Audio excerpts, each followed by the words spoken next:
ना कराएं, आपने धूप छोड़ी ना छोड़ी वो पता नहीं, गाय को रोटी दी ना दी, स्वान को भोजन दिया ना दिया, कौवे को भोजन दिया ना दिया, चलेगा।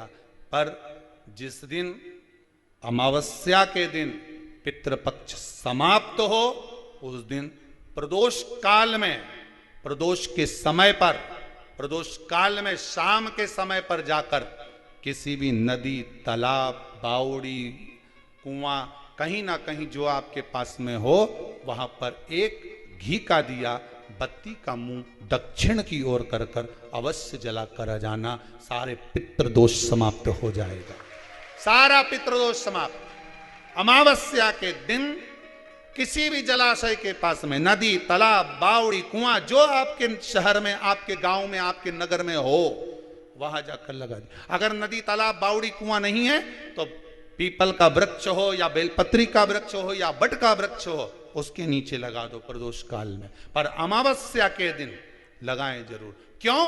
क्योंकि अमावस्या 16 दिन तक पितृ मृत्यु लोक में आने के बाद में भोजन ग्रहण करते हैं। अमावस्या के दिन पितृ शाम के समय प्रदोष काल में शंकर भगवान का नाम जाप कर कर नदी, तालाब, बावड़ी पर पानी पीने जाते हैं। वहां से जल का आचमन कर कर पितृ अपने लोक को चले जाते हैं प्रदोष काल के समय पर। इसलिए प्रदोष काल में जलाशय के पास में, बावड़ी, कुआं, नदी, तालाब के किनारे पर दिया लगाया जाता है दक्षिण की ओर मुख कर कर बत्ती का। तो पितृ आशीर्वाद देते हुए जाते हैं कि फलो फूलो, आगे बढ़ो, उन्नति करो, तरक्की करो। ये पितरों का आशीर्वाद रहता है, पितरों का वर रहता है। आप देंगे उसको मिलेगा, कुछ करा ना करा। फिर अमावस्या के दिन, जिस दिन पितृपक्ष समाप्त हो, उस दिन दिया दक्षिण की ओर बाती का मुख कर कर लगा। मैं अकेला विष नहीं पीऊंगा। शिवजी कहते विष तुम्हें पीना है पार्वती। पार्वती कहती है मैं, हाँ, क्योंकि संपूर्ण परिवार का, संपूर्ण ब्रह्मांड का जो बोझ है वो माता पार्वती के ऊपर है। आप खुद शिवलिंग देखिए, शिवलिंग में जो ये कटी होती है ये पार्वती जी हैं, उसके ऊपर शिवलिंग रखा हुआ है। संपूर्ण 33 कोटि देवी देवता शिवलिंग में हैं, और 33 कोटि देवी देवताओं को जो हाथ पर झेली हुई है वो केवल एक मेरी दुर्गा भवानी आदिशक्ति पार्वती, केवल उसके सिवा।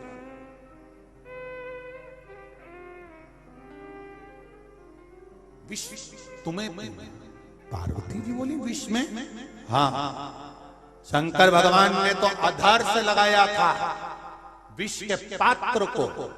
शिव महापुराण की कथा कहती है विष के पात्र को आधार पर लगाया, और पार्वती मैया कंठ पर जाकर बैठ गई, और माता पार्वती ने विष पिया, विष धारण किया। शंकर भगवान विष नहीं पिए। शंकर भगवान ने तो केवल एक ही बार विष पिया था, जिस समय पूतना भगवान कृष्ण को विष पिलाने आई थी, अपने स्तनों में विष लगाकर पिलाने के लिए आई। और उस समय भगवान कृष्ण छोटे से, उन्होंने याद कर लिया, भोलेनाथ आओ।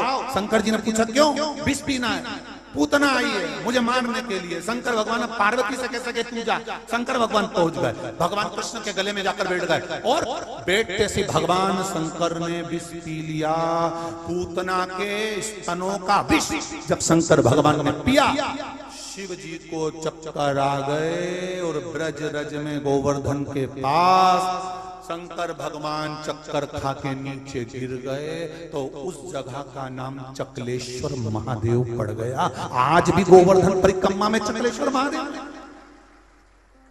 कौन कौन गया चकलेश्वर महादेव? करें दर्शन आप लोगों ने।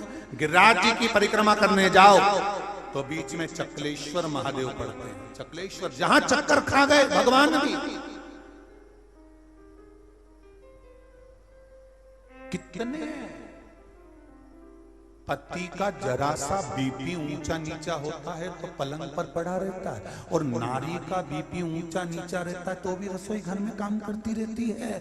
शक्ति है वो, आद्य शक्ति, जो विष पीकर भी अपने भीतर उतारने के बाद भी अपने जीवन को आनंदमय जी। वो नारी। आज किसी ने एक पत्र भेजा था, उस पत्र में लिखा था, गुरुजी क्या मंदसौर में जो शिव महापुराण की कथा मिल रही है, उस कथा में हमें नवरात्रि के कुछ उपाय प्राप्त हो सकते हैं? बिल्कुल। 7 दिन की शिव महापुराण की कथा जो मंदसौर पशुपतिनाथ की नगरी, मंदोदरी माता का मायका, रावण की जो ससुराल है, उस पावन धरा से जो कथा मिलेगी, उस कथा में पहले दिन कौन सा उपाय, माता रानी को किस चीज का सामग्री चढ़ा दी जाए जिससे हमारे जीवन में लक्ष्मी की कभी कमी ना आए। दूसरे दिन अगर शरीर में रोग आ गया, बीमारी आ गई, तो दूसरे दिन क्या चीज, उसको कथा के दूसरे दिन, तीसरे दिन रोज प्रतिदिन का वर्णन उस कथा के माध्यम से कर दिया जाएगा। जिसके यहाँ संतान नहीं होती हो, जिसके यहाँ कर्जा बढ़ रहा हो, तो उसमें प्रतिदिन उसका वर्णन आएगा। आप उसका स्मरण करें, उसी दिन स्मरण प्राप्त होगा। प्राप्ति का केंद्र आद्य शक्ति कंठ पर बैठ गए, विष का पान किया, मां विष का पान करी, कंठ पर बहुत पीना पड़ता है विष, बहुत। शिव जी का कंठ जला। पार्वती जी ने शिव जी से कहा, कंठ में मैं बैठी हूं और जलन हो रहा है, एक काम करिए नाथ, जो गौ माता प्रकट हुई है, 5 गाय जो प्रकट हुई है, उन 5 गाय का दूध निकालिए, आपका अभिषेक करवाइए। शंकर भगवान का अभिषेक गाय के दूध से होना चाहिए। पर आज के जमाने में लोग गौ माता को ज्यादा नहीं रखते, भैंस माता को ज्यादा रखते हैं। किसी से पूछा कि तुम गाय क्यों नहीं रखते, तो कहा गाय पतला दूध देती है, दूध कम देती है, भैंस दूध ज्यादा देती है और मोटा दूध देती है, तो उसमें पानी कितना भी मिला लो मालूम नहीं पड़ता। तो हमने कहा गाय माता और भैंस माता में अंतर तो है। अरे गुरुजी पूरा अंतर है, गाय का दूध तो 1 किलो 2 किलो 2.5 किलो इससे ज्यादा निकले ही नहीं, और भैंस का दूध तो एक बार में 5 किलो। हमने कहा वाह, नहीं, हमने कहा गाय और भैंस में अंतर तो है, तो इतने में तो हाँ गुरुजी बहुत अंतर है, बहुत। गाय बार बार बीमार पड़ी जाए, भैंस तो बीमार ही नहीं पड़े। हमने कहा नहीं, हम ये नहीं बोल रहे, हम तो ये बोल रहे हैं गाय और भैंस में अंतर तो है। तो क्या तुम कौन सा अंतर बताना चाहते हो गुरुजी? हमने कहा गाय और भैंस में केवल एक ही अंतर है कि गाय का जो छोरा होता है बछड़ा, बछड़े को कहते हैं बेल, बेल को कहते हैं नंदी, नंदी पर बैठते हैं भोले। जब बुरा समय आता है तो बछड़ा, बेल, नंदी शंकर जी से कहता है इसने मेरी गौ माता की बहुत सेवा करी, इसको जरा बैकुंठ तक छोड़ या कृपा कर, बहुत सेवा कर। और भैंस का जो छोरा होता है पाड़ा, उस पे कौन बैठता है? यमराज। तुमने खूब भैंस को मल मल के निलाया तो पाड़ा यमराज से कहता है इसने मेरी माँ का खूब दूध पिया है, इसको नरक लेके आ जाओ। बस इतनी कृपा। अब मन तुम्हारा, तुम गाय की सेवा करो चाहे भैंस की करो, मर्जी तुम्हारी है। पर इतना याद रखना कि दोनों के छोरा होशियार हो गए, पढ़े लिखे हैं, वो अपनी माँ को बुरे हालत में देखेंगे तो छोड़ेंगे नहीं। अब तुमने अगर गौ माता की स्थिति देखी है तो नंदी शिव जी से कहेगा इसका क्या करना है, और तुमने अगर भैंस की खूब सेवा करी तो वो पाड़ा भी यमराज से कह देगा इसने मेरी माँ की खूब सेवा करी, इसलिए मैं चाहता हूँ कि इसने मेरी माँ की सेवा करी, तुम मेरे पास में रहे, इसलिए इसको नरक लिया तुम अच्छे से, यही इसको धोएंगे लपक लपक के। इसने भैंस को धोया, अपन इसको धोएंगे लपक के, उठा ला।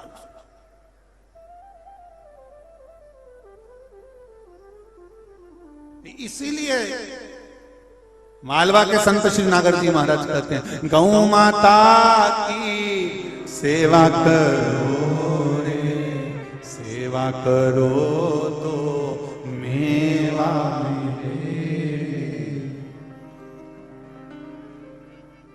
मात पिता की सेवा करो रे, सेवा करो तो जम के तो बोलो, सेवा करो तो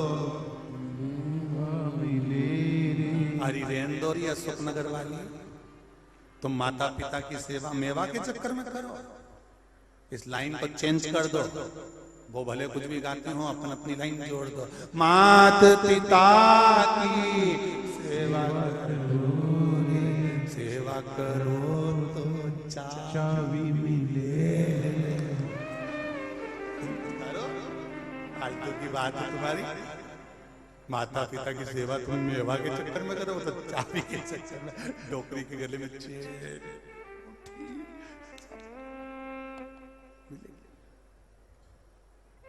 करो सेवा भाव से। समय आया, बहुला गाय का पुत्र मनोरथ दूध पी रहा था, और दूध पीते पीते मनोरथ के मुंह पर फेन आ गया। फेन उड़ा, उड़कर शिवजी पर गया। शंकर भगवान के पास में गया तो शिवजी को क्रोध आ गया कि ये झूठा फेन मेरे ऊपर आया। शिवजी खड़े हुए त्रिशूल को लेकर बहुला गाय के पुत्र मनोरथ को मारने के लिए। जैसे खड़े हुए, बहुला गाय ने देखा कि देवाधिदेव महादेव मेरे बेटे को मार देंगे। बहुला गाय ने तेज श्वास खींची, श्वास खींचकर शंकर भगवान को बहुला गाय ने अपने पेट में उतार दिया। शंकर भगवान बहुला गाय के पेट में जाकर बैठ गए। हाहाकार मच गया। शिवजी नहीं है, ओगड़दानी नहीं है, शंकर भगवान नहीं है। चारों तरफ ढूंढना ढूंढना ढूंढना चालू किया। चारों तरफ ढूंढ रहे हैं देवाधिदेव महादेव को, हर तरफ ढूंढा जा रहा है भगवान शंकर को। शिव गए कहां, शिव गए कहां? तब माता पार्वती जी ने कहा, बहुला गाय के पुत्र मनोरथ को मारने के लिए शिव खड़े हुए थे, तो बहुला गाय ने शंकर भगवान को निगल लिया, पेट में रख लिया।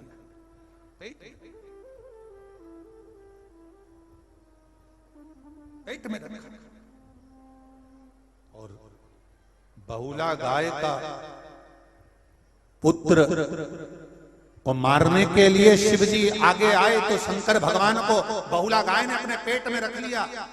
क्या करा जाए? तब सारे देवताओं ने बहुला गाय की स्तुति करी, मां कृपा करी, शंकर भगवान को प्रकट करिए। शिवजी नंदी बनकर प्रकट होते हैं। वचन मांगा गाय ने, भोलेनाथ वचन दीजिए कि आप पर अगर झूठी सामग्री भी चढ़ रही है तो आप क्रोध ना करें। शिवजी ने कहा, मुझ पर झूठा ही चढ़ा तो भी मैं प्रसन्न हूं। और देखिए,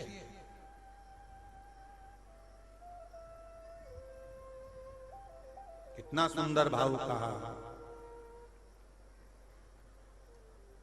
तेरी सेवा में जल ले आई, उसे मछली भी झूठा कराई। शिव जी को जल चढ़ाया जाता है, वो मछली का झूठा। तेरी सेवा में दूध ले आई, उसे बछड़ा भी झूठा कराई। शंकर जी को दूध चढ़ाया जाता है। सनातन धर्म का नियम, गाय का दूध निकालने वाला पहले बछड़े को छोड़ता है, फिर गाय का दूध निकालता है। तो वो गाय का दूध भी झूठा है जो शिव जी को चढ़ रहा है। जल भी झूठा है, मछली ने झूठा कहा।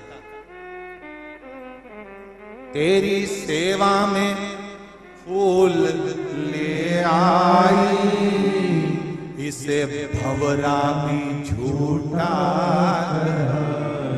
तेरी सेवा में फूल लाई, उसको भौरे ने झूठा कर दिया। जल लाई, मछली ने झूठा कर दिया। दूध लाई, बछड़े ने झूठा कर दिया।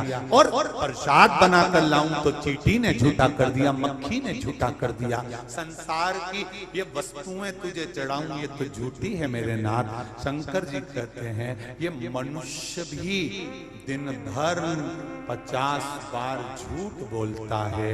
जैसे मैंने जल स्वीकार करा, दूध स्वीकार करा, मनुष्य अगर झूठ भी बोला है, शिव कहते हैं तो भी मैं उसे स्वीकार कर लेता हूं। ये संसार दोस्तों, अगर आपको ये वीडियो अच्छा लगा हो तो वीडियो को लाइक कर दीजिए। आप चैनल पर नए, चैनल को सब्सक्राइब करके बेल आइकन जरूर दबा दीजिए, जिससे आपको ऐसे ही नए नए वीडियो का नोटिफिकेशन सबसे पहले मिलते रहेंगे। Thank you.